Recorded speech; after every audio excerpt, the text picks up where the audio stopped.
तो हेलो प्यारे बच्चों, कैसे हैं आप सभी लोग बेटा। तो मैं आ चुका हूं बेटा आपके लिए एक प्यारा और इम्पोर्टेंट चैप्टर बेटा लाकर।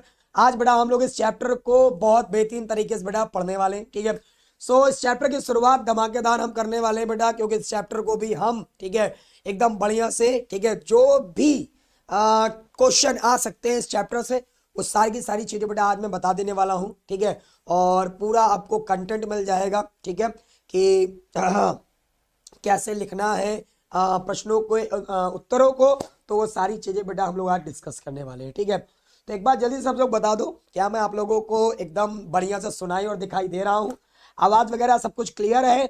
तो फिर हम आ जाए और इन आज बेटा इंपॉर्टेंट इंपॉर्टेंट टॉपिक के हम बेटा पूरा बढ़िया से कॉन्सेप्ट के साथ सारी चीजों को समझने वाले हैं। और बेटा एक एक करके क्या लिखना है उसमें, ये सारी चीजें मैं बेटा बताने वाला हूँ, ठीक है।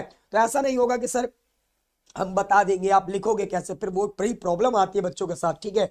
कभी कभी क्या होता है, कई लोग बस बता देते हैं कि भाई ये पढ़ लेना, वो पढ़ लेना, वो पढ़ लेना। भाई हम ये भी बताएंगे पढ़ना क्या है और लिखना भी क्या है, ठीक है। हम आपको पढ़ना और लिखना दोनों सिखाएंगे, क्योंकि एग्जाम के लिए बेटा पढ़ना भी जरूरी है और लिखना भी जरूरी है। तो आ जाओ बेटा, शुरुआत करते हैं सबसे पहले अपना जो चैप्टर है बेटा, वंशागति का आणविक आधार, ठीक है। अब ये जो वंशागति का देखो आणविक आधार है, सबसे पहले देखो इस चैप्टर से जो पहला आपको क्वेश्चन मिलेगा, पहला क्वेश्चन बता रहा हूं, सबसे पहला क्वेश्चन आपको मिल सकता है बेटा क्या, कि कई वैज्ञानिकों ने अपने प्रयोग द्वारा बेटा सिद्ध किया था कि डीएनए एक आनुवंशिक पदार्थ है। तो यस बेटा, एक क्वेश्चन आपको मिलने वाला है बेटा यहां से प्रयोग से, ठीक है। तो हम सबसे पहले बेटा डिस्कस करने वाले हैं प्रयोग से, ठीक। तो पहला क्वेश्चन बेटा यही आने वाला है कि वो कौन कौन से एक तरह के, है ना बेटा जी। आवाज मेरी आ रही एकदम अच्छे से, ठीक है। हाँ, आवाज वगैरह सब कुछ एकदम क्लियर है। चलो जल्दी से एक बार सेशन को थोड़ा शेयर और कर देना फटाफट सभी लोगों के साथ। चलिए जी बेटा, बिल्कुल। तो प्यारे बच्चों, सबसे पहला क्वेश्चन बेटा आपको ये बताया जाएगा बेटा, एक आपको क्वेश्चन मिलेगा कि बताइए ग्रिफिथ का रूपांतरण प्रयोग या हर्षे चेस का प्रयोग, ठीक है।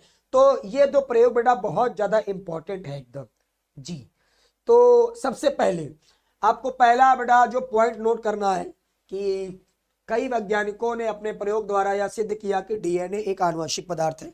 और इसमें बेटा सबसे पहले आपको पढ़ना पड़ेगा ग्रिफिथ का रूपांतरण प्रयोग, ठीक है। सबसे पहले आपको यही समझना पड़ेगा ग्रिफिथ का रूपांतरण प्रयोग।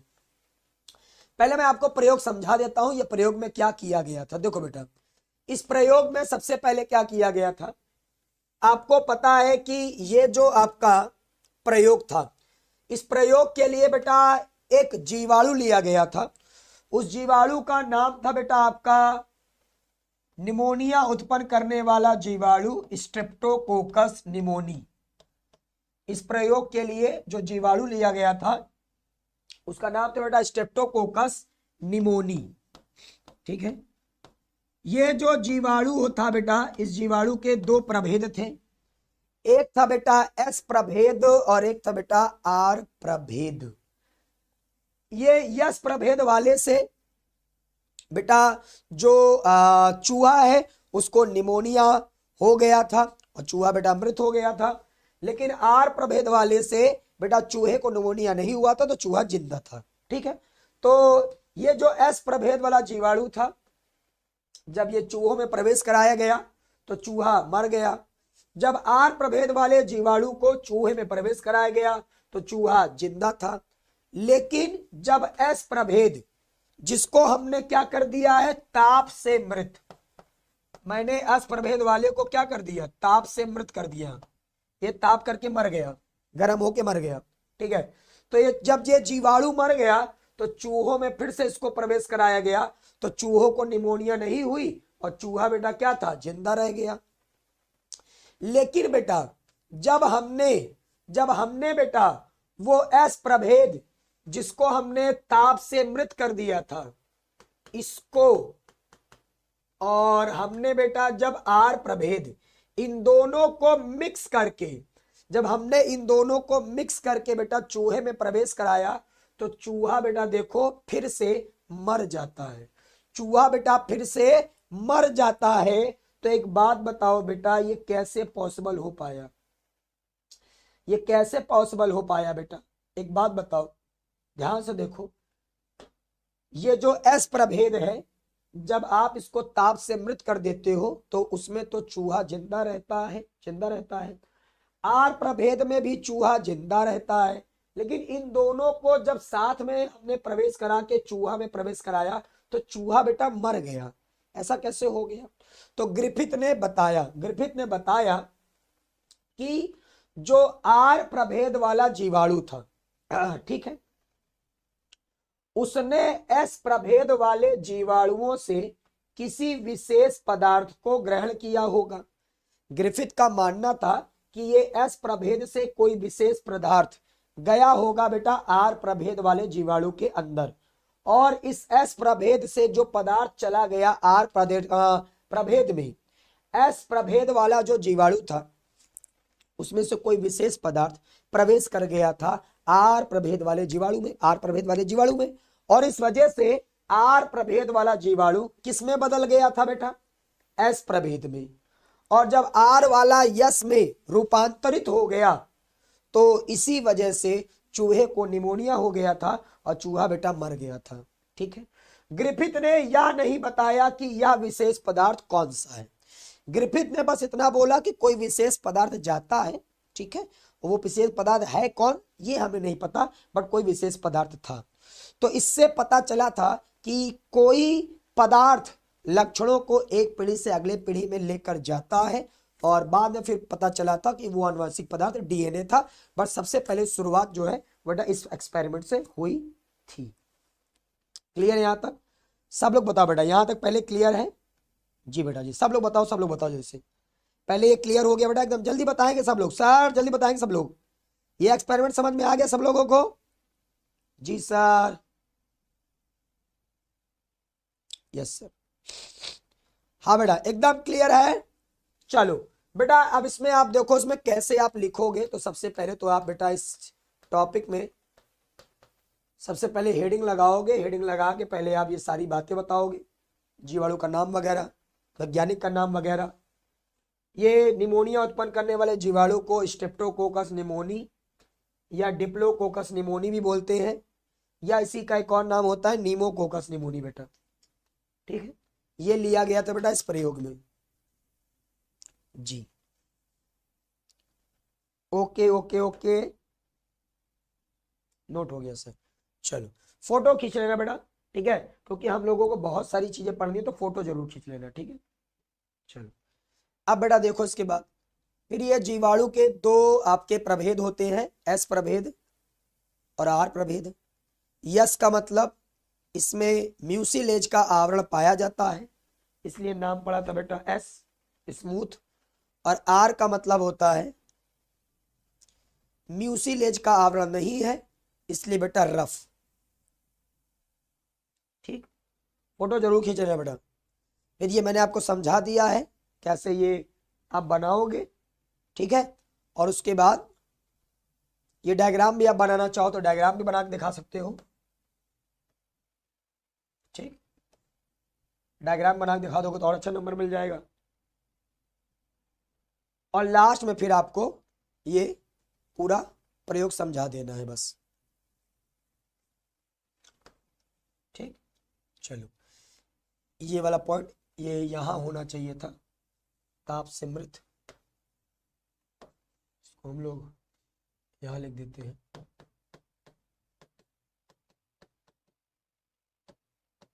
एस प्रभेद जो ताप से मृत था, बस ये यहां लिखना, चूहा मर जाता है। ठीक है,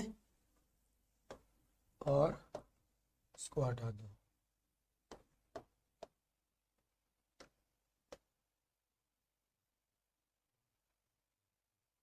चल अच्छे से इसको बना लो बेटा सब लोग जल्दी से। ठीक, बच्चे हो गया नोट? नोट हो गया बेटा? जी चलिए, नोट हो गया। Very very nice. ठीक है, तो अब हम लोग बेटा इसको आप लोग फोटो खींच लेना अच्छे से एकदम। और अब हम आएंगे बेटा अपने दूसरे प्रयोग पर। ग्रिफिथ के प्रयोग से एक बात और सुन लेना बेटा। ग्रिफिथ का ये जो प्रयोग था ना बेटा, इसमें एक इंपॉर्टेंट चीज ये थी कि ग्रिफिथ के प्रयोग में ऐसा जरूरी नहीं था कि चूहा लिया जाए। ये प्रयोग बेटा बिना चूहे के भी प्रयोग हो सकता था। ठीक जी, ये बेटा आपका प्रयोग बिना चूहे के भी हो सकता था। ग्रिफिथ ने चूहा लेकर प्रयोग कराया, लेकिन बिना चूहे के भी प्रयोग किया जा सकता था। ठीक है, बिना चूहे के भी ये प्रयोग बेटा किया जा सकता था। तो ग्रिफिथ भैया बेवजह के चूहा को मार डाले थे, है ना? ये बात मैंने बताया, लो बेटा नोट कर लो। ठीक है, चलो। सो अगला हम बात करेंगे बेटा अब हर्षे और चेस का प्रयोग। ठीक है, हर्षे और चेस का प्रयोग। देखो, हर्षे और चेस का जो प्रयोग है उसके लिए आपको डायग्राम पूरा क्लियर होना चाहिए। देखो, हर्षे और चेस का जो प्रयोग था, सबसे पहले इस प्रयोग में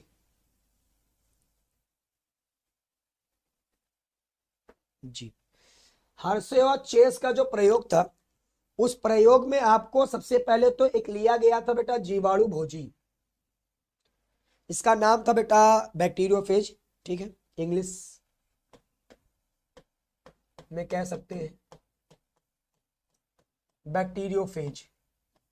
ये एक विषाणु था। ठीक, और एक विषाणु ये वाला लिया गया, ये भी वही है। ठीक, और एक जीवाणु लिया गया था, ये जीवाणु देख रहे हो, इसका नाम था ई कोलाई। E coli. ठीक, इस प्रयोग में अब प्यारे बच्चों, इसके अलावा इन्होंने इस प्रयोग में एक विकिरण सक्रिय सल्फर लिया था 35S, और विकिरण सक्रिय फास्फोरस लिया था। ये जो सल्फर लिया था बेटा इस प्रयोग में, ये लिया गया था प्रोटीन का पता लगाने के लिए। अगर सल्फर बेटा एक पीढ़ी से दूसरे पीढ़ी में जा रहा है, इसका मतलब प्रोटीन एक पीढ़ी से दूसरी पीढ़ी में लक्षणों को ले जा सकती है। और ये जो फास्फोरस लिया गया था, ये डीएनए की पहचान के लिए लिया गया था। अगर फास्फोरस एक पीढ़ी से दूसरे पीढ़ी में जाता है, इसका मतलब जो डीएनए है वो लक्षणों को एक पीढ़ी से अगले पीढ़ी में लेकर जा सकता है। लक्षणों को एक पीढ़ी से अगले पीढ़ी में लेकर जा सकता है। तो अब हुआ क्या, ये जो विषाणु होता है बैक्टीरियोफेज, इस विषाणु का ये जो आप देख रहे हो आवरण, ये प्रोटीन का बना होता है, प्रोटीन का कवच है। तो सल्फर जो है इस प्रोटीन के कवच में प्रवेश कर गया, और जो फास्फोरस होता है वो डीएनए में पाया जाता है। तो फास्फोरस इस विषाणु के डीएनए में प्रवेश करा दिया गया। फिर ये विषाणु अलग अलग ई कोलाई जीवाणुओं पर संक्रमण उत्पन्न करते हैं। ये जो देख रहे हो विषाणु है, बैक्टीरियोफेज है। ये बैक्टीरियोफेज जिसमें सल्फर है वो इस जीवाणु पर संक्रमण कर रहा है जी। और ये जो जीवाणु है इस पर ये फास्फोरस वाला विषाणु संक्रमण उत्पन्न कर रहा है। पहले ये बात एकदम क्लियर हो रही बेटा?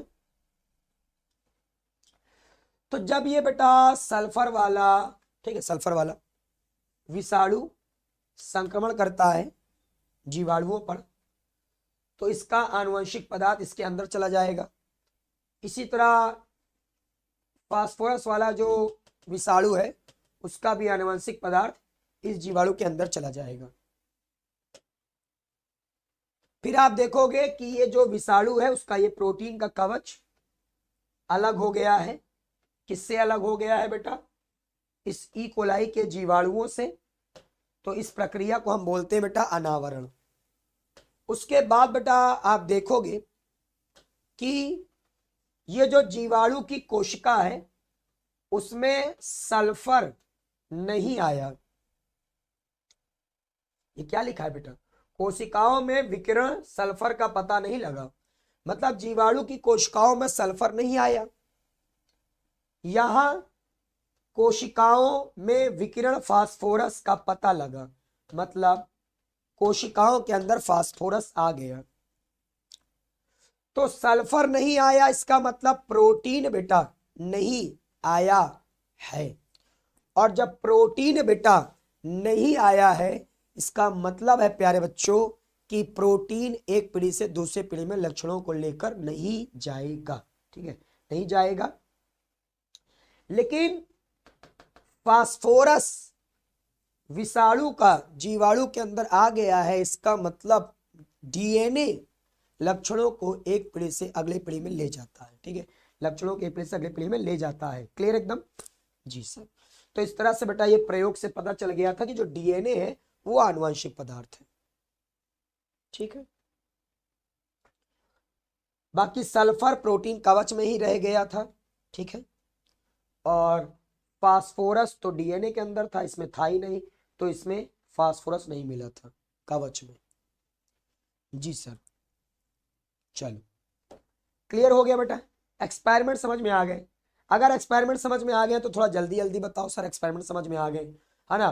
थोड़ा लाइक ओके बटन बढ़ाते हुए चलो जल्दी से कि सर एक्सपेरिमेंट क्लियर अपना। एक्सपेरिमेंट बेटा क्लियर एकदम? जल्दी बता भाई, जल्दी बता फटाफट। एक्सपेरिमेंट क्लियर एकदम? चल, अब बेटा इस चैप्टर का अगला बहुत बेहतरीन टॉपिक जा रहा हूं बताने में। अच्छा, ये एक्सपेरिमेंट लिखोगे कैसे सर? लिखना भी तो हमें सिखा दो। आओ बेटा, ये एक्सपेरिमेंट कैसे लिखोगे? ये मैंने जो बातें बताई है वही बातें यहाँ लिखी हुई है। इसकी फोटो खींच लेना बेटा आप लोग। जी, ये फोटो बेटा खींच लेना जल्दी से। इसकी क्या कैसे लिखोगे ये मैंने लिखना भी पूरा बताया है। तो बेटा ये फोटो भी खींच लेना आप लोग, कंटेंट के साथ बेटा पूरा बता रहा हूँ एकदम। जी बेटा जी।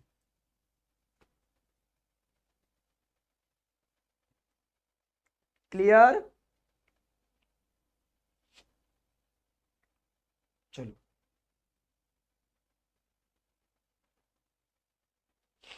Yes sir. ठीक है, चोरी भी कैसे लिखोगे ये भी बेटा देख लो एकदम, पूरा एकदम बता दिया मैंने। ठीक है, चलो, yes sir, yes sir, yes sir, okay बेटा ओके। चलिए आगे बढ़ते हैं बेटा। इसके बाद आप प्यार बच्चों आगे सुनो। इसके बाद जो अगला आपको प्रश्न मिलेगा बेटा वो ये आएगा। ये बहुत इंपॉर्टेंट क्वेश्चन बताने जा रहा हूं बेटा मैं। ये डीएनए आरएनए का पहले तो फुल फॉर्म नोट कर लो बेटा। ठीक, डीएनए आरएनए का पहले फुल फॉर्म नोट कर लो।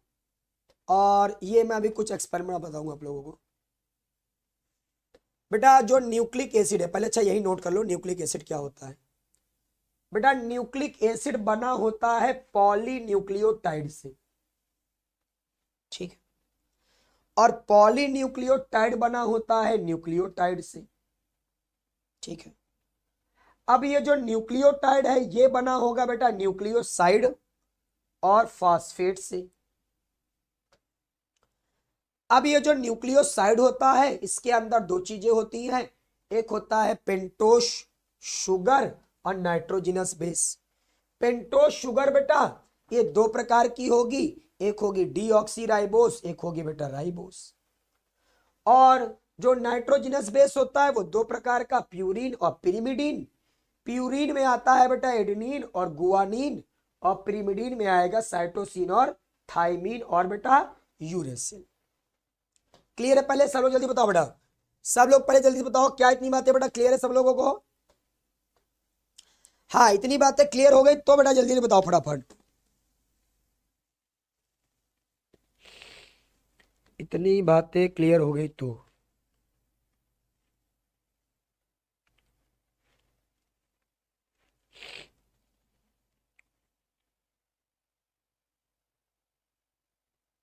चलो, क्लियर एकदम?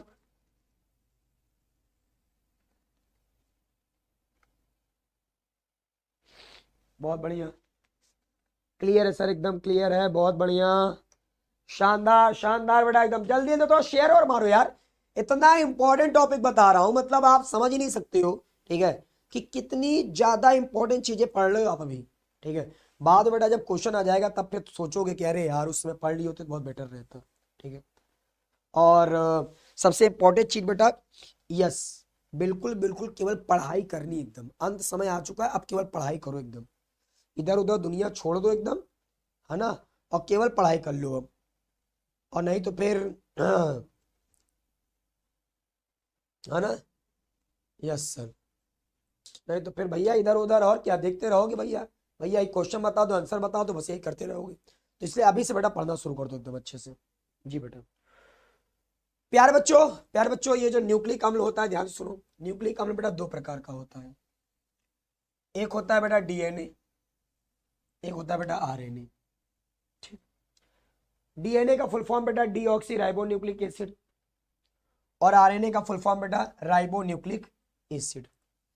बेटा ये जो डीएनए होता है, डीएनए, ध्यान सुनो बेटा, ये क्वेश्चन सबसे ज्यादा बेटा आपको मिलेगा पेपर में, पेपर में सबसे ज्यादा बेटा आया हुआ क्वेश्चन बेटा यही है, डीएनए की संरचना या वाटसन एवं क्रिक मॉडल, बेटा बहुत पूछा जाता है बेटा प्रश्न ये। जी सुनो, सो वाटसन एवं क्रिक द्वारा प्रस्तुत डीएनए मॉडल की विशेषताएं निम्नलिखित हैं, आप लिखोगे क्या क्या बेटा इसमें।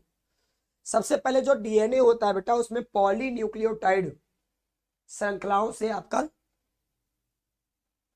निर्मित होगा। इसमें पॉलीन्यूक्लियोटाइड की दो श्रृंखलाएं होती हैं, सर्पिला क्रम और दक्षिणावर्त कुंडलित रहती है।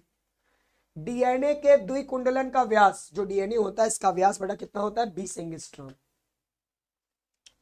बेटा डीएनए में आपको 4 नाइट्रोजनी क्षार मिलेंगे, एडेनिन, थाइमीन, साइटोसिन और गुआनिन। ये जो आपका डीएनए होता है बेटा, इसमें एडेनिन और थाइमीन के बीच में 2 हाइड्रोजन बॉन्ड होंगे, और गुआनिन और साइटोसिन के बीच में बेटा 3 हाइड्रोजन बॉन्ड होते हैं। ये समझ लो, मैं इसको बहुत इंपॉर्टेंट बोल रहा हूं, ये वेरी वेरी वेरी वेरी, मतलब सर ये इनफाइनाइट वेरी इंपॉर्टेंट है, एक का छोड़ दियो तो फिर समझ लियो, ठीक है। यस, एक बार भाई जल्दी से फटाफट यार 50 लाइक का आंकड़ा हम पहले रख रहे हैं, कम से कम उतना लाइक का आंकड़ा जल्दी जल्दी हो जाए, फिर हम आगे की तरफ सोचेंगे। वैसे फिलहाल 50 लाइक, बच्चों का प्यार तो करा देना चाहिए, ठीक है, 100 भी कराते हो आप हमेशा से हो, तो जल्दी जल्दी फटाफट सर एकदम। ये बेटा क्लियर हो गया एकदम अच्छे से, जल्दी बताओ प्यार बच्चे, ये क्लियर हो गया एकदम अच्छे से बच्चे, ये क्लियर हो गया डीएनए की संरचना, वाटसन और क्रिक के, पहले ये 5 बेटा पॉइंट नोट कर लिया आप लोगों ने, जल्दी बताओ जल्दी बताओ बेटा, बिल्कुल क्लियर एकदम अच्छे से बेटा, इस चैप्टर का सबसे इंपॉर्टेंट टॉपिक चल रहा है अभी सर। हाँ क्लियर है सर, चलो आगे सुनो बेटा। बच्चों ये जो डीएनए होता है, इस डीएनए में आपको खासियत मैं बता रहा हूं, डीएनए के द्विकुंडलित जो डीएनए होता है बेटा, उसका आपका 34 एंगस्ट्रॉम का होता है वो, ठीक है, 34 एंगस्ट्रॉम, और एक न्यूक्लियोटाइड से दूसरे न्यूक्लियोटाइड के बीच की दूरी बेटा होती है 3.4 एंगस्ट्रॉम। बेटा एक ही जाति में न्यूक्लियोटाइड की संख्या समान होती है, और भिन्न भिन्न जातियों में न्यूक्लियोटाइड की संख्या बेटा क्या होती है, अलग अलग होती है। तो ये बेटा आपको इतने पॉइंट्स बताने पड़ेंगे बेटा, सबसे पहले किसमें, वाटसन और क्रिक वाले में बेटा, ये पॉइंट बेटा आपको बताना ही बताना पड़ेगा, और डायग्राम बनाना पड़ेगा बेटा। जी बिल्कुल सही बेटा, एकदम आराम से नोट करो, कोई जल्दबाजी नहीं है, मन से धन से अच्छे से, ठीक है ना, पढ़ते चलो एकदम बस, है ना, बिल्कुल। और यूट्यूब पर तो आप वैसे भी, ठीक है, बिना धन के भी पढ़ सकते हो, ठीक है, यूट्यूब पर आपको बिल्कुल एकदम फ्री ऑफ कॉस्ट एजुकेशन मिलती रहती है, तो खूब बढ़िया पढ़ो, अच्छे से पढ़ो, बिना धन के पढ़ो, खूब पढ़ो अच्छे से, बस पढ़ो अच्छे से बस एकदम। जी चल, तो भाई जल्दी से बताओ कैसा भैया, एकदम सारी चीज नोट हो गई है, नोट करते चलना है, बिल्कुल रुकना नहीं है, थकना नहीं है, क्योंकि बायो वाले हैं, ना रुकते हैं ना थकते हैं। जल्दी जल्दी बताते चलते हैं सर, बिल्कुल सारी चीजें क्लियर हो रही है, अपन मस्त तरीके से पढ़ रहे हैं। क्या बात है बेटा, जल्दी जल्दी फटाफट बताते चलेंगे, ठीक है। लाइक के बटन को थोड़ा सा बढ़ाते चलेंगे और आगे बेटा बढ़ते चलेंगे। यस सर, इसके लिए दिल से थैंक यू बेटा, थैंक यू। चलो, सो ये क्वेश्चन बड़ा इंपॉर्टेंट था, वेरी वेरी इंपॉर्टेंट क्वेश्चन था, हमने इसको डिस्कस कर लिया है। अब हम शुरुआत करने वाले हैं बेटा इस चैप्टर में थोड़ा सा डायग्राम, मतलब इस टॉपिक में कैसा डायग्राम बनाएंगे हम लोग। तो ये बेटा आपका एनसीईआरटी में दिया डायग्राम है, ठीक है। डीएनए का डायग्राम आप लोग यहां से बेटा बना सकते हो। यस सर, हाँ बेटा, जी जी जी, जल्दी बताओ जल्दी बताओ जल्दी बताओ। यस बेटा जी, जस्ट बिल्कुल बताओ। इतना क्लियर हो गया, ये क्लियर हो गया, ये डायग्राम बना लोगे डीएनए का, बोलो बेटा जल्दी से फटाफट। बना लेंगे सर, बिल्कुल, क्या बात है सर, बिल्कुल बन जाएगा। अब सुनो बेटा, अब मैं आपको कुछ फार्मूला पहले और कुछ ये बेटा इंपॉर्टेंट बता दूं। सर न्यूक्लियोसाइड और न्यूक्लियोटाइड में अंतर बहुत आता है बेटा इस चैप्टर से। जी बिल्कुल आता है, न्यूक्लियोसाइड और न्यूक्लियोटाइड, ठीक, क्या डिफरेंस है इसमें। सो न्यूक्लियोसाइड और न्यूक्लियोटाइड जो होता है, ध्यान से देखो बेटा, न्यूक्लियोसाइड जो होगा इसमें पेंटोज शर्करा और नाइट्रोजनी क्षारक उपस्थित होते हैं, लेकिन न्यूक्लियोटाइड में नाइट्रोजनी क्षारक भी होगा, पेंटोज शर्करा भी होगा, फास्फेट भी पाया जाएगा। न्यूक्लियोसाइड बेटा क्षारीय प्रकृति के होते हैं, लेकिन ये बेटा अम्लीय प्रकृति के होते हैं। न्यूक्लियोसाइड जो होता है बेटा, टाइड वाला, सॉरी न्यूक्लियोसाइड ही है, न्यूक्लियोसाइड बेटा न्यूक्लियोटाइड के घटक होंगे, और ये न्यूक्लिक अम्ल का बेटा घटक है, ये न्यूक्लिक अम्ल बेटा बनाएगा, न्यूक्लिक अम्ल। जी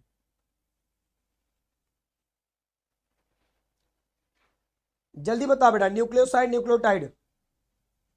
अरे मोर भैया, अरे मोर कलेजा, बोल जल्दी जल्दी फटाफट, क्लियर होता जाए तो जल्दी जल्दी बताओ फटाफट, ढेर सारे टॉपिक पढ़ाने एकदम, है ना, कंटेंट के साथ बता रहा हूं एकदम, क्या लिखोगे एग्जैक्ट जो बायो में पूरे नंबर दिलाएगा, वो वाली क्लास चलती है अपनी, ठीक है। मैंने हमेशा बोला है अपन बायो की क्लास में एकदम वो कंटेंट देंगे, ठीक है, जो आपको पूरे पूरे नंबर दिलाएगा, पर हम बताएंगे क्या लिखना भी है ना। हवा हवाई नहीं उड़ेंगे, है ना, बिजली गिराई लोगों ने हवा उड़ाई, है ना, कि हम ये करा देंगे भैया, लेकिन ऐसा नहीं होता है, बताना पड़ता है कंटेंट क्या लिखोगे। तो अब आपको कंटेंट भी बता रहे हैं, थोड़ा दोस्तों को बता दो भाई, अभी भी समय है ना, आंखों में पट्टी बांध के इधर उधर पढ़ना लिखना ना शुरू कर दिया करो कि पता चला कुछ बताए कुछ सुन लो। कंटेंट के साथ अच्छे से पढ़ाई लिखाई करो, आंखों की पट्टी खोल कर पढ़ो, दोस्तों को बता दो क्या लिखना है कैसे लिखना है। क्या बात है बेटा, क्या बात है, जी सर। चलो अब बेटा यहां तक हो गया, चलो आ जाओ बेटा, अगला प्रश्न आप डिस्कस करते हैं आप लोगों से। अगला जो हमारा प्रश्न है बेटा, ये चारगाफ का नियम कभी कभी पूछ लेता है बेटा आप लोगों से, इसमें से एक आध प्रश्न आ जाता है। चारगाफ का जो नियम था बेटा, नियम वेरी इंपॉर्टेंट है बेटा ये। चलो, चारगाफ का नियम जो था, ये एक वैज्ञानिक थे बेटा, और उन्हीं का नाम था चारगाफ, और उन्होंने एक नियम दिया था कि एक ही जाति के जीवों में प्यूरिन और पिरिमिडीन क्षार युग्म समान अनुपात में होते हैं, ठीक है। प्यूरिन आप जानते हो एडेनिन गुआनिन, और पिरिमिडीन भी आप जानते हो साइटोसिन और थाइमिन, समान अनुपात में होंगे। जबकि अलग अलग जातियों के जीवों में प्यूरिन और पिरिमिडीन क्षार युग्म असमान अनुपात में होते हैं। अगला बोला इन्होंने कि एक ही जाति में, मतलब वही प्यूरिन बराबर, नोट करो बेटा, पिरिमिडीन। और इन्होंने क्या बोला कि जो एडेनिन की संख्या होती है वो थाइमिन की संख्या के बराबर होगी, और जो गुआनिन की संख्या होती है वो साइटोसिन की संख्या के बराबर होती है। तो ये देखिए बेटा, एडेनिन की संख्या बराबर थाइमिन की संख्या, गुआनिन की संख्या बराबर साइटोसिन की संख्या, नोट हो गया बेटा। और बोला बेटा कि जो डीऑक्सीराइबो शर्करा होती है और जो फास्फेट होता है, ये दोनों बेटा आपको सदैव समान अनुपात में मिलेंगे, हाँ जी, मोए मोए मेरे प्यारे बच्चों, जमल जमल जमल हो भैया, जमल जमल जमल, जल्दी नोट करो बेटा।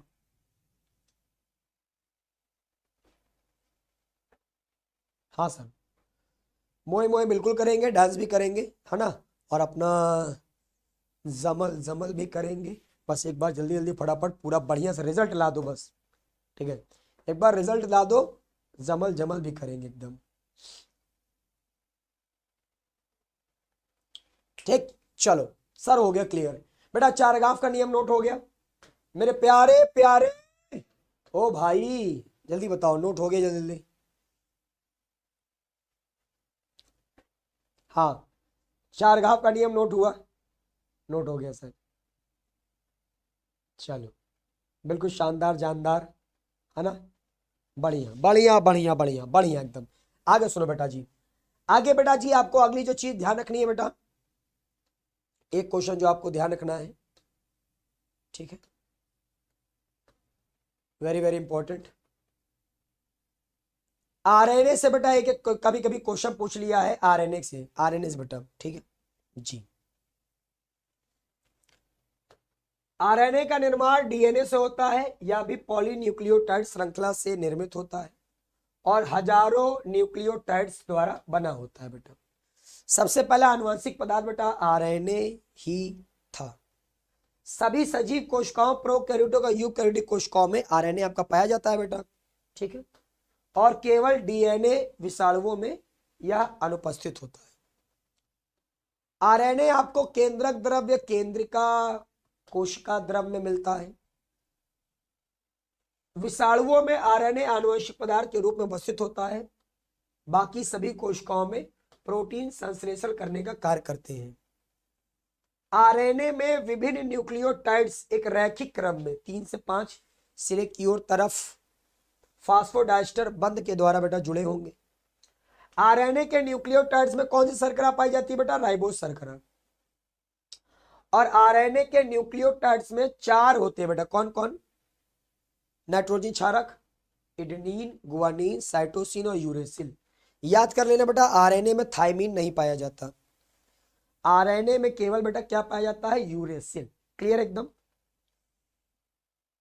जी बेटा जी, एकदम क्लियर है sir, very nice very nice very nice. RNA बेटा, आरएनए का पॉइंट बेटा आया हुआ है, ठीक है, तो आरएनए में क्या क्या लिखोगे बेटा, जल्दी जल्दी नोट करो फटाफट। अभी हम आरएनए और डीएनए में अंतर भी जानेंगे बेटा, बहुत इंपॉर्टेंट क्वेश्चन। आरएनए का प्रकार भी थोड़ा जानेंगे, हो गया बेटा ये।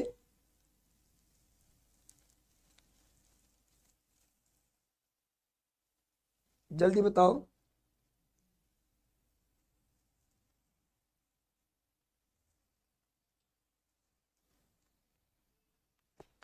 बच्चे नोट हो गया जी। हाँ वो भी बता देंगे बेटा, सुनो अब बेटा आरएनए नोट हो गया। आरएनए के पॉइंट बेटा क्या क्या बताओगे, बता लोगे सब लोग, जल्दी बताओ फटाफट। सर आरएनए वैसे तो बहुत आसान है, मैंने पढ़ाया भी सब आप लोगों को एकदम अच्छे से जी।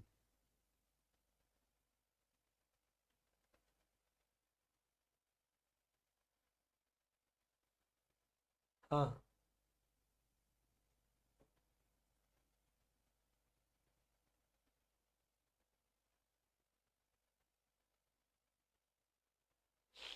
बच्चे, ये जो आरएनए है मैं अभी बहुत विस्तार से समझाने वाला हूं बेटा आरएनए को। आरएनए से बेटा एक क्वेश्चन आपका आएगा आरएनए के प्रकार से। देखो आरएनए का प्रकार, आरएनए बेटा 3 प्रकार का रहता है। पहला बेटा हमारा सबसे पहला जो प्रकार है आरएनए का, वो है बेटा एम आरएनए, ठीक है जी। आरएनए जो होता है 3 प्रकार का होगा बेटा। पहला प्रकार होता है मैसेंजर आरएनए बेटा, एमआरएनए। ये बेटा आपको कोशिका द्रव्य में राइबोसोम में जुड़े हुए होते हैं। एमआरएनए बेटा सबसे लंबे अणु के रूप में होते हैं। कुछ एमआरएनए को छोड़कर सभी बेटा रेखित होते हैं। आरएनए के सभी अणु भिन्न भिन्न प्रकार के मतलब होते हैं। इनका अणुभार बेटा 50,000 से 2 लाख, ठीक है, नहीं 20 लाख लगभग तक पाया जाता है बेटा। और इसकी जीवन अवधि बेटा 2 से 4 मिनट होगी। ये प्रोटीन अनुवादन के बाद बेटा क्या हो जाते हैं, समाप्त हो जाते हैं। और प्रोटीन अनुवादन की सूचनाओं को बेटा ये कहां पहुंचाएंगे, कोशिका द्रम बेटा लाएंगे। यस सर जी बेटा। आरएनए, आरएनए एकदम क्लियर। आरएनए का पॉइंट बेटा, आरएनए में क्या क्या बेटा पॉइंट बताओगे, सबको क्लियर हो गया। आरएनए में बेटा जैसे कि आप बता दो कि एमआरएनए कहाँ पाया जाएगा, एमआरएनए की जीवन अवधि थोड़ा बता दो, इसका अणुभार बता दो, थोड़ा कार्य बता दो, बस हो गया, इतना पॉइंट लिखना है केवल एकदम। चलो मैसेंजर आरएनए बेटा इंपॉर्टेंट इंपॉर्टेंट है बेटा, सारा बता रहा हूं एकदम।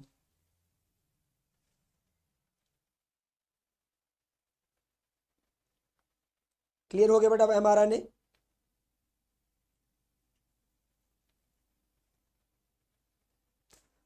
चलो बच्चे, एमआरएनए के बाद आपका क्या आएगा, एमआरएनए के एक आध दो पॉइंट और आएंगे बेटा। जैसे एमआरएनए जो होता है वो प्रोटीन संश्लेषण की क्रिया में सहायता करते हैं।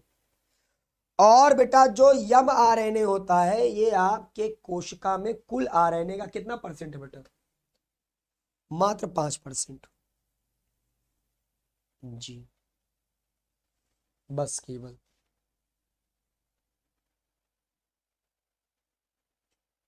चलो अब बेटा जो दूसरा प्रकार का आरएनए बेटा ये है टीआरएनए आपका। टीआरएनए बेटा राइबोसोम्स तथा कोशिका द्रव्य में स्वतंत्र रूप से बेटा पाए जाते हैं। ये आपको क्लोवर, क्लोवर होता है, क्लोवर लीफ मॉडल के होंगे। ये 60 प्रकार के प्रोकैरियोटिक और यूकैरियोटिक कोशिकाओं में एक समान होते हैं। इसका अणुभार बेटा आपको 25,000 से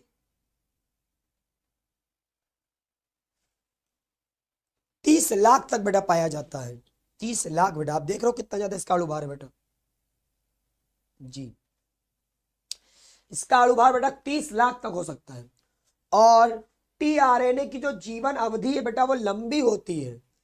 ये बेटा प्रोटीन के अनुवादन में बेटा आपका उपयोग होते हैं। और बेटा ये कुल आरएनए का 15% होते हैं बेटा। मोनिका बेटा, नहीं बेटा सब याद है आप लोग हमारे पिछले साल के बेटा स्टूडेंट है, मोनिका कुशवाहा जी।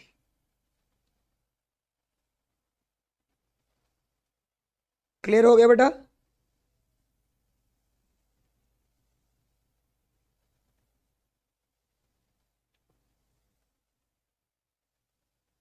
चलो क्लियर है सर एकदम, बिल्कुल क्लियर है बेटा एकदम।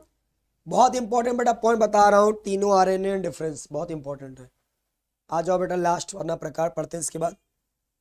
राइबोसोमल आरएनए बेटा ये राइबोसोम्स के अंदर बेटा पाए जाते हैं, ठीक है। ये कम लंबाई वाले अणु होते हैं। इनकी आकृति बेटा अति कुंडलित या वलित होती है। बेटा ये निम्न 6 प्रकार के पाए जाएंगे। यूकैरियोटिक व प्रोकैरियोटिक कोशिकाओं में ये भिन्न भिन्न प्रकार के पाए जाते हैं और इनका अणुभार 40,000 से 1 लाख तक 10 लाख तक पाया जाता है बेटा। इनकी जीवन अवधि बेटा लंबी होती है, स्थायी रूप से राइबोसोम में बने रहते हैं। और ये राइबोसोम का बेटा क्या करते हैं, निर्माण, ठीक है, उसमें सहायता करेंगे। और सबसे बेटा आरएनए यही पाया जाता है, कुल आरएनए का बेटा 80% है ये।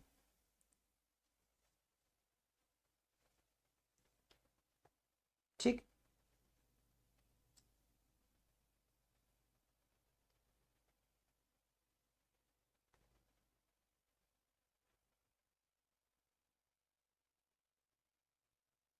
चलो बहुत बढ़िया।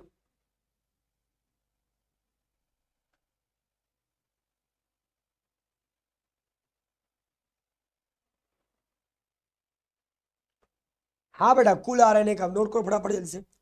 तीनों आरएनए में डिफरेंस बेटा नोट करिए, बहुत इंपॉर्टेंट क्वेश्चन बेटा ये भी। हो गया बेटा नोट। चलिए अब बेटा मैं आप लोगों को एक इंपॉर्टेंट चीज जा रहा हूँ पढ़ाने, डीएनए आरएनए में बेटा अंतर, बहुत इंपॉर्टेंट बेटा, सबसे ज्यादा इंपॉर्टेंट ये भी बेटा है जी। देखो बेटा जो डीएनए होता है, ध्यान सुनो बेटा, डीएनए आपके प्रायः कहाँ होता है, तो डीएनए प्रायः बेटा केंद्रक और कुछ कोशिका अंगों में उपस्थित होता है, और जो आरएनए होता है बेटा ये केंद्रक में बहुत कम उपस्थित होता है तथा कोशिका द्रव में अधिक मात्रा में उपस्थित होता है बेटा। तो डीएनए आपको बेटा मुख्य रूप से कहाँ मिलेगा, केंद्रक में बेटा।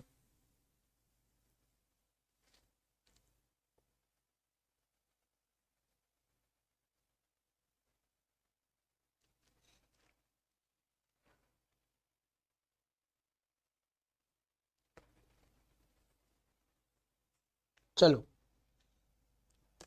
आगे सुनो बेटा, डीएनए सभी जीवों में आनुवंशिक पदार्थ के रूप में होता है, लेकिन जो आरएनए होता है बेटा वो कुछ विषाणुओं के अलावा किसी भी जीव में आनुवंशिक पदार्थ के रूप में नहीं होता है। बेटा जो डीएनए होता है इसमें मिलियंस मतलब लाखों न्यूक्लियोटाइड उपस्थित होते हैं, आरएनए में 70 से 12,000 बेटा न्यूक्लियोटाइड उपस्थित होते हैं बेटा जी। बेटा डीएनए में कौन सी शर्करा पाई जाती है, डीऑक्सीराइबोस शर्करा, और आरएनए में बेटा कौन सी शर्करा पाई जाती है, राइबोस शर्करा।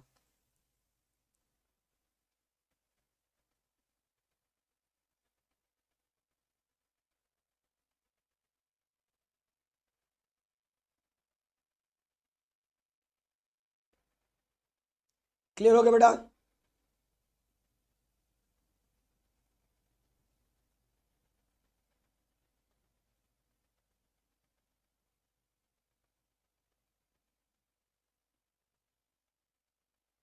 चलो बच्चे 5 पॉइंट नोट हो गए, जल्दी से बताओ फटाफट। बेटा जल्दी बताओ, ये नोट हो गया डीएनए आरएनए में अंतर बेटा एकदम। चलिए अब बेटा आपको इस चैप्टर में कुछ और भी, पहले तो डीएनए आरएनए में अंतर नोट करना है कि डीएनए में थायमीन पाया जाता है, आरएनए में थायमीन के स्थान पर यूरेसिल बेटा उपस्थित होता है। डीएनए द्विगुणन द्वारा नए डीएनए का निर्माण करते हैं, आरएनए स्वतः द्विगुणित नहीं हो पाता है। डीएनए द्विगुणन के लिए प्राइमर की जरूरत होती है, आरएनए द्विगुणन मतलब निर्माण में प्राइमर की जरूरत नहीं होती है।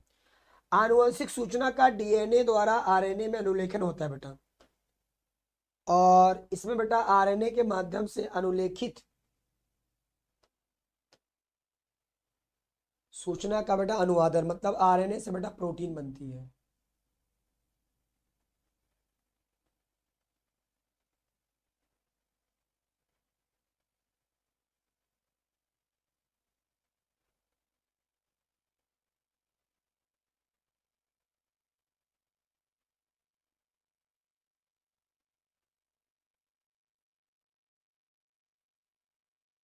बच्चों नोट हो गए अभी,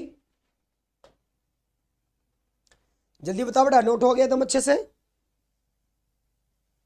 फटाफट फटाफट सभी लोग बताएं बेटा एकदम, यस सर नोट हो गया तो आगे बढ़े बेटा हम लोग। हाँ क्या बात है बेटा, जल्दी बताओ जल्दी बताओ। हाँ क्लियर है बेटा। हाँ बेटा थोड़ा सा जुकाम चल रहा है इस समय, जुकाम बहुत भयानक मुझे हो गया है, ठीक है, और पिछले कई दिनों से लगातार जुकाम बहुत भयानक हो गया है। तबीयत में एक ही दिक्कत चल रही है कि जुकाम नहीं ठीक हो रहा है इस समय, जुकाम बहुत भयानक चल रहा है एकदम। चलो तो जुकाम वगैरह तो फिर होता ही रहेगा, ठीक है, जुकाम वगैरह को हटाते हैं, चलो आगे बढ़ते हैं, ठीक। अब आगे सुनो बेटा, एक क्वेश्चन मैं आपको बेटा जो बताने जा रहा हूँ, पहले तो एक आध दो पॉइंट अगर और नोट करना है नोट कर लो। कोशिका में डीएनए की मात्रा निश्चित होती है, लेकिन कोशिका में आरएनए की मात्रा अलग अलग होती है। डीएनए में प्यूरिन और पिरिमिडीन संख्या समान होते हैं, आरएनए में बेटा प्यूरिन और पिरिमिडीन की संख्या में कोई अनुपात नहीं पाया जाता जी। मतलब आरएनए में प्यूरिन और पिरिमिडीन का जो अनुपात है बेटा वो निश्चित नहीं होता है।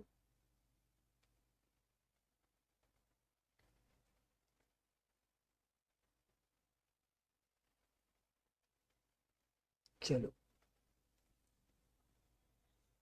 अब बेटा मैं आप लोगों को इंपॉर्टेंट चीज जा रहा हूँ बताने, इसके बाद अब जो है, ठीक है, अगला इंपॉर्टेंट पॉइंट बेटा, हेट्रोक्रोमैटिन और यूक्रोमैटिन बेटा, इसमें अंतर। ठीक, ये भी बेटा इस चैप्टर का एक बहुत इंपॉर्टेंट टॉपिक है, बहुत ज्यादा क्वेश्चन बेटा यहां से आता है। देखो हेट्रोक्रोमैटिन में डीएनए बेटा आपका कम मात्रा में पाया जाता है, और यूक्रोमैटिन में जो डीएनए है वो अधिक मात्रा में पाया जाता है बेटा। पहला पॉइंट, पहला पॉइंट बेटा सब लोग जल्दी से नोट करो फटाफट।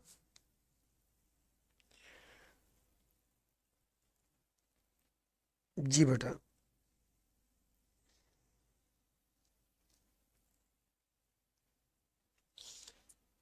बेटा हेट्रोक्रोमैटिन जो होता है इसका रंग गहरा आता है बेटा, और यूक्रोमैटिन का जो रंग होता है बेटा ये हल्का आएगा। हेट्रोक्रोमैटिन गुणसूत्र का संघनित भाग होता है जो केंद्रक के चारों ओर बेटा पाए जाते हैं, लेकिन बेटा जो यूक्रोमैटिन है वो गुणसूत्र का फैला हुआ भाग है, और ये गुणसूत्रों की अपेक्षा बेटा कम संघनित होते हैं बेटा यूक्रोमैटिन।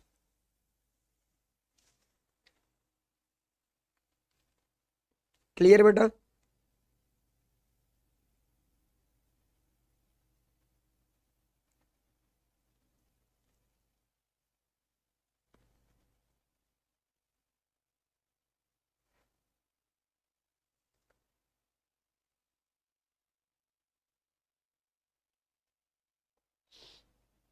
चलो, तो बेटा पहले तो ये बहुत इंपॉर्टेंट क्वेश्चन है बेटा, वेरी वेरी इंपॉर्टेंट क्वेश्चन है, ठीक है, most very very important question, बहुत बार बेटा ये आया हुआ क्वेश्चन है।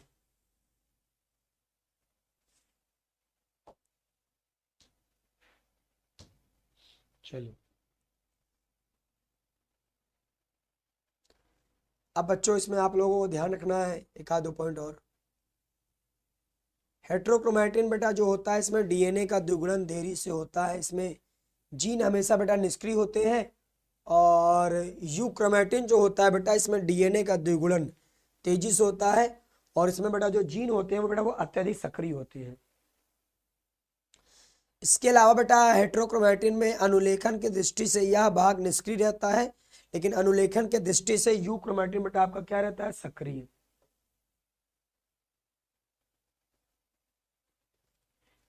बेटा ये यूक्रोमैटिन और हेट्रोक्रोमैटिन बेटा इसमें अंतर चल रहा है।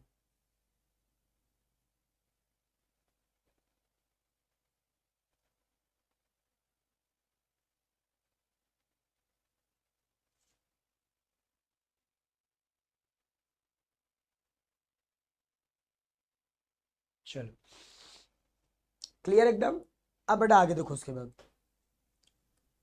बाद बेटा आप लोगों को थोड़ा ध्यान रखना, एक चीज इंपॉर्टेंट है, आनुवंशिक कूट बेटा क्या है, ये भी बेटा क्वेश्चन बहुत बार आया हुआ क्वेश्चन है। जेनेटिक कोड बेटा, ठीक है जी, सुनो बेटा, आनुवंशिक कूट जो होता है इसकी खोज जो थी बेटा, इसका श्रेय बेटा नीरेनबर्ग और उनके साथियों को जाता है बेटा। बेटा आनुवंशिक कूट जो होता है वो नाइट्रोजनी क्षारकों का वह अनुक्रम है जिसमें प्रोटीन अणु के संश्लेषण की क्या पाई जाती है बेटा, सूचनाएं। तो नाइट्रोजनी क्षारकों का वह अनुक्रम जिसमें बेटा प्रोटीन संश्लेषण की सूचनाएं पाई जाती है, प्रोटीन संश्लेषण की सूचनाएं पाई जाती हैं, उसे बेटा हम लोग बोलते हैं आनुवंशिक कूट या आनुवंशिक कोड। बेटा ये जो होता है ये 3 न्यूक्लियोटाइड का वह अनुक्रम है जो किसी विशेष अमीनो अम्ल का निर्माण करता है, और बेटा उसे हम कोडॉन कहते हैं बेटा। ठीक, अब जो आनुवंशिक कूट होगा उसमें हमेशा बेटा 3 नाइट्रोजनी क्षारक उपस्थित होंगे, इसलिए बेटा ये आपका त्रिक मतलब ट्रिपलेट होगा। टोटल बेटा 64 कोडान बनते हैं, जिसमें से 61 अमीनो अम्ल का कूट लेखन करेंगे और 3 बेटा अमीनो अम्ल का कूट लेखन नहीं करते हैं। ऐसे कोडान जो अमीनो अम्ल का कूट लेखन नहीं करते उसे बेटा समापन कोडान कहते हैं, या अनर्थक कोडान भी कहते हैं, जैसे बेटा UAA, UGA और UAG, इसको बेटा हम लोग क्या बोलते हैं बेटा, बेटा अगर ये आ गया तो आपका प्रोटीन का जो निर्माण हो रहा था वो निर्माण बेटा रुक जाएगा, इसीलिए इसको बोलते हैं बेटा समापन कोडान। समापन कोडान का बेटा नाम पूछ लेगा आप लोगों से, तो इनका नाम बेटा नोट करो अच्छे जल्दी से।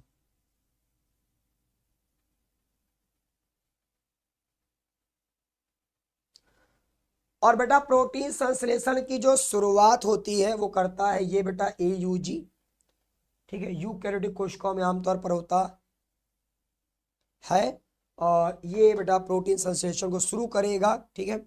Yes sir.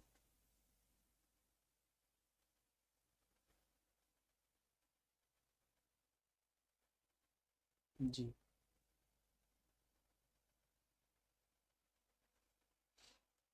क्लियर बेटा।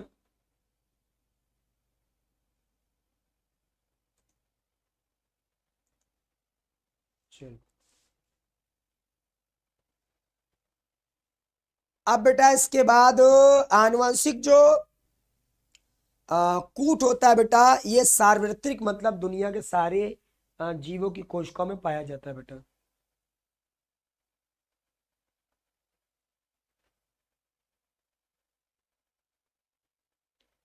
तो बेटा यहां से जो क्वेश्चन आएगा सबसे ज्यादा बेटा जो प्रश्न आता है वो बेटा आता है आपके समापन और समारंभन या प्रारंभी या प्रारंभक कोडान से, ठीक है सर। यस, हमेशा उसी से बेटा ये आपका आता ही रहेगा। यस सर बिल्कुल, नोट हो गया बेटा एकदम, जल्दी बताओ फटाफट।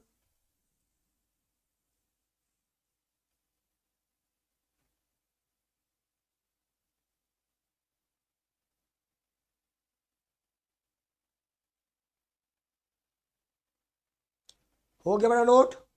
चलिए बेटा mRNA के ऊपर आनुवंशिक कूट पढ़ने की जो दिशा होती है वह बेटा 5 प्राइम से 3 प्राइम दिशा की ओर बेटा होती है। आनुवंशिक कूट बेटा आपका हमेशा एक ही अमीनो अम्ल को कोडित करता है। केवल 2 अमीनो अम्ल ऐसे हैं, मेथियोनिन और ट्रिप्टोफैन, जिनको छोड़कर से सभी अमीनो अम्लों को एक से अधिक कोडान बेटा कोडित करते हैं। बेटा कभी भी आनुवंशिक कूट में आप लोग कॉमा नहीं लगाओगे, जैसे मान लो AUG लिखा है तो इनके बीच बेटा कभी भी कॉमा नहीं लगेगा, और आनुवंशिक कूट जो है वो कभी भी बेटा ओवरलैपिंग नहीं करता, ये अतिव्यापी बेटा होता है ये, ठीक। तो आनुवंशिक कूट बेटा इंपॉर्टेंट रहेगा, ये आप देख सकते हो कैसे बनाते हैं इसको। तो देख लो इसको कैसे बनाता हूं मैं। इसको बेटा आपको कैसे बनाना है, यहाँ पास लिखो बेटा, पहले आप बॉक्स बना लो, टोटल 16 बॉक्स। एक बॉक्स में U फिर C फिर AG लिख दो, यहाँ पर सामने सामने UC और AG लिख दो, और यहाँ बेटा साइड में UCAG, मतलब चारों लिखेंगे बॉक्स के सामने बेटा, यहाँ पास किनारे UCAG ऐसे सब में, ठीक है, लिखते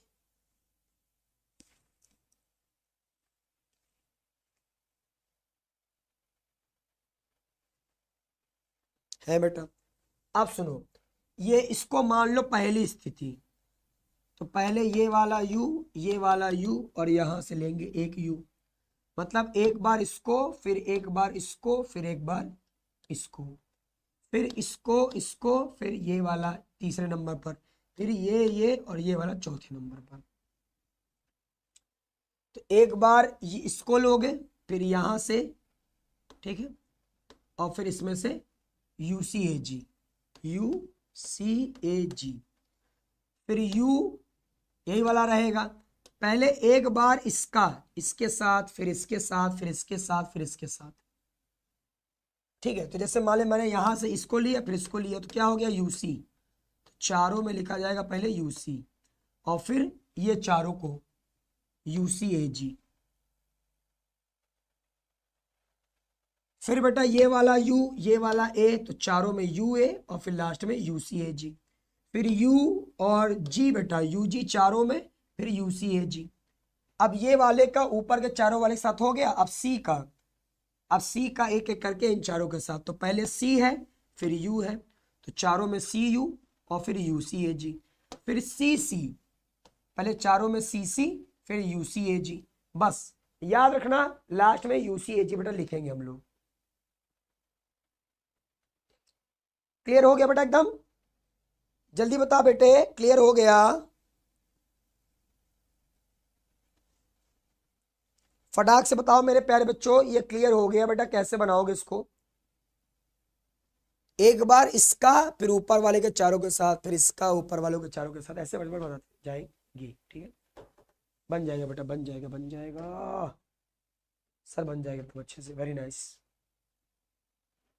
आप सुनो आगे। अब आ जाते हैं बेटा इस चैप्टर के सबसे लास्ट हमारे टॉपिक पर, जो कि आपके पेपर में बेटा आता ही रहता है। ये भी लास्ट क्वेश्चन बेटा हम डिस्कस करेंगे आज की क्लास में। और इस चैप्टर का बेटा वो लास्ट टॉपिक है आपका डीएनए फिंगरप्रिंटिंग।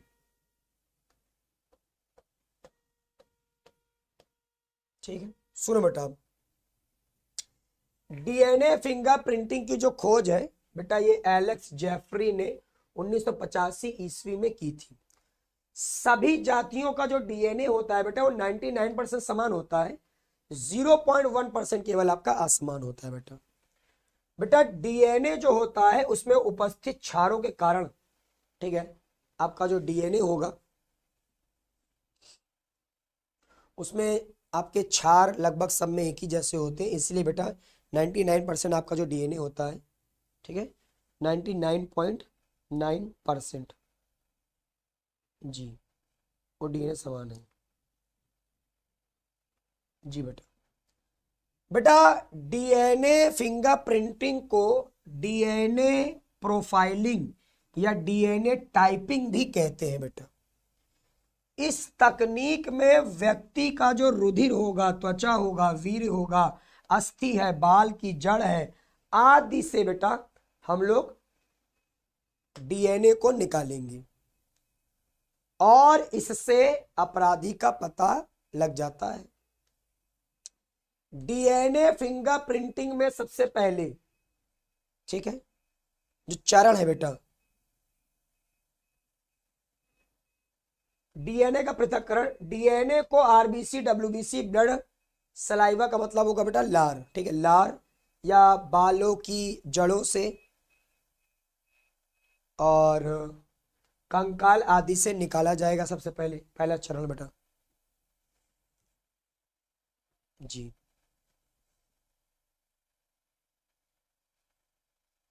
क्लियर? उसके बाद बेटा डीएनए का छोटे छोटे टुकड़ों में खंडन करते हैं, और डीएनए का छोटे छोटों में जो खंडन होता है बेटा टुकड़ों में, ये होता है बेटा एंडोन्यूक्लियस नाम के एंजाइम की सहायता से। ठीक है बेटा, हो गया। पहले दो चरण बेटा नोट हो गए एकदम जल्दी से, फटाफट बता प्यारे बच्चे, ये दो चरण बेटा जल्दी से नोट हो गए। जल्दी बता बेटा। जी बेटा जी, फटाक से फोटो खींचो एकदम। डीएनए फिंगरप्रिंटिंग कैसे लिखना है एकदम पूरा तरह सरल तरीके से बता रहा हूं एकदम, ठीक है, एकदम तलकता भड़कता और एकदम सटीक बता रहा हूं कितना लिखना है एकदम। चलो, फिर इसके बाद बेटा जो आपका डीएनए होता है, हम बेटा जेल इलेक्ट्रोफोरेसिस का उपयोग करेंगे। डीएनए के खंडों को एगारोस जेल होता है,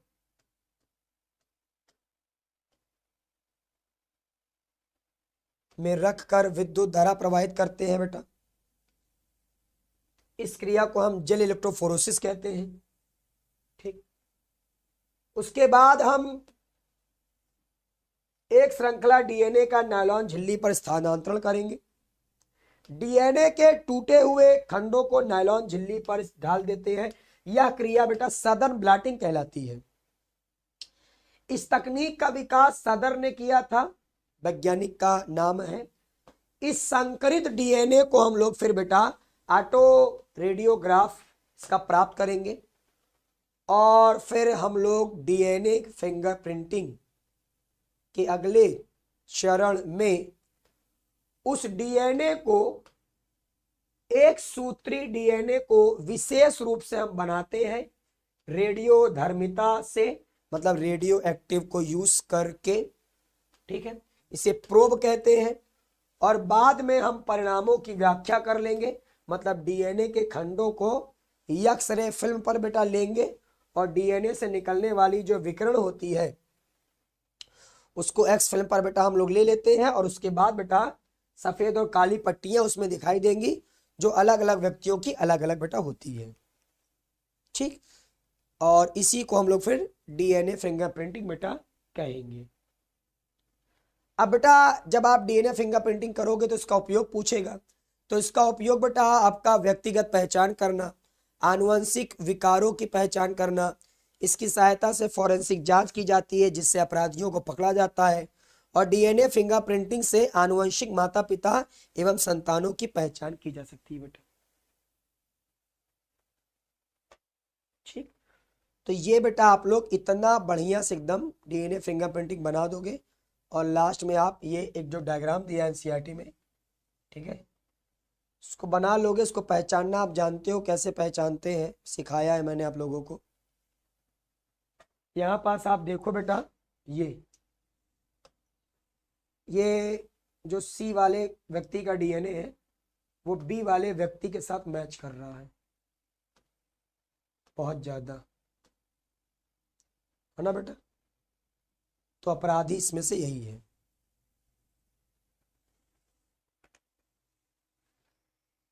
क्लियर?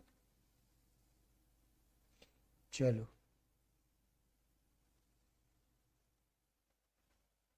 क्लियर है सर। हाँ, तो ये बेटा इस चैप्टर के जो भी वेरी वेरी इंपॉर्टेंट टॉपिक्स थे उसको मैंने पूरा बता दिया है, पूरा आपको नोट्स के साथ। कोई चीज़ बेटा छूटी तो नहीं है, अगर कोई चीज़ छूटी होगी तो जल्दी से बता दो, मैं उसका स्क्रीनशॉट आपको बतवा दूँ, ठीक है। अदरवाइज बेटा यहाँ से हमारा ये चैप्टर जो है वो पूरा बेटा कंप्लीट होगा सभी इंपॉर्टेंट टॉपिक्स के साथ, ठीक है। प्यारे बच्चों, ठीक है, सारी चीजें नोट जरूर कर लेना, पूरा स्क्रीनशॉट ले लेना, लिख जरूर लेना कॉपी में, और प्यारे बच्चों इस चैप्टर को खूब अच्छे से रिवीजन करना और अपना खूब को ख्याल रखना।